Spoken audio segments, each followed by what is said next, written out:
we're here at AustiNET, and I'm here with Jamie Demeris. And Jamie, why don't you tell us a little about your role with Positive Recovery and a little bit about the program? So my role with Positive Recovery is I'm the Chief Marketing and Experience Officer. I'm also overseeing the admissions department. The curriculum was created by Dr. Jason Powers. He saw the success rates that we were having in addiction, and if you had any other business that was getting a 10% success rate, you would say they're failing. Right. And so he knew there had to be something more. Okay. So he went and got his master's in positive psychology and applied positive psychology and created the curriculum Positive Recovery. A lot of people think positive recovery is just all about positivity. It's not. You have to remove the bad, but at the same time, we're working and focusing on the client's strengths. The strengths. Because when they come in, they're identifying themselves as an addict. It's the end of the road. But when you do your VIA character strengths, which you could do at viacharacterstrengths.org, it's free. It will give you your 24 character strengths in order that you use them. The top 5 are the important ones. They usually stay there and might interchange, but it just depends on where you're at in life. The bottom 5, though, it doesn't mean that you're bad at them.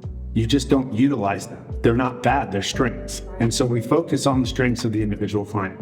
We also introduced the PERMA Model. That's the framework for an enhanced well-being. Positive emotions, engagement, which is flow state. It's where you're pushing the strength to the point where you're getting a little bit better. You usually lose track of space and time in flow state.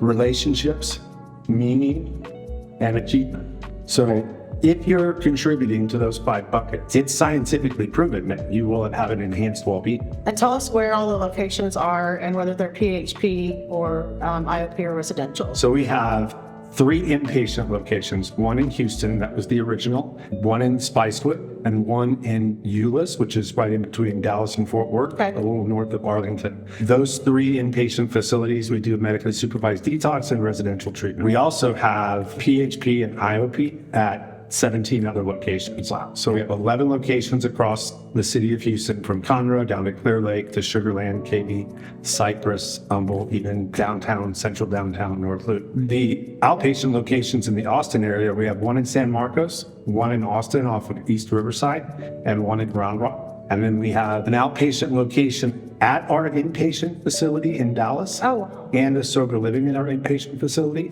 And we also have a South Lake location for outpatient and a second one that's going to be opening in Fort Worth. Amazing. And then in Houston, we have a sober living and outpatient location in Montrose, which is near downtown Houston, so it's easily accessible. And one of the things that, in my opinion, the best value in treatment, we have, it depending on whether you come to the Spicewood location or to our Houston location for inpatient, anywhere from $29,000 to $35,000 for 4 months of continued care. It doesn't matter how many days of detox, how many days of residential, how many days of PHP, how many sessions of IOP, whatever's clinically appropriate. You will either be an inpatient or in sober living with outpatient services for 4 straight months under a clinician's care for as low as $29,000. And the reason for that is a lot of families have spent a lot of money on their loved ones trying to get them help.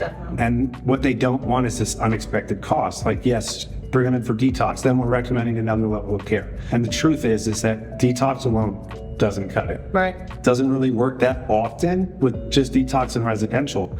That's just the foundation. The starting point. The real work happens when you're out in the real world. And you need a place to come back and process with, because the truth is that relapse is part of the process sometimes, unfortunately. It doesn't have to be, but it is. But if it's mitigated on, it can be a teachable moment. Absolutely. If not, the spiral just kind of takes over it, and next thing you know, they're having to crawl back into the detox level of care again when it could have been mitigated on if they were in outpatient services. So it's really important, that transition, and it doesn't have to be with us. Just get into some continued care, right, and get involved with the recovery community. We have the 12 steps on our wall, but we are 12-step friendly. So we support smart recovery, refuge recovery. You just have to be involved with the recovery group. Welcoming, we can help raise awareness.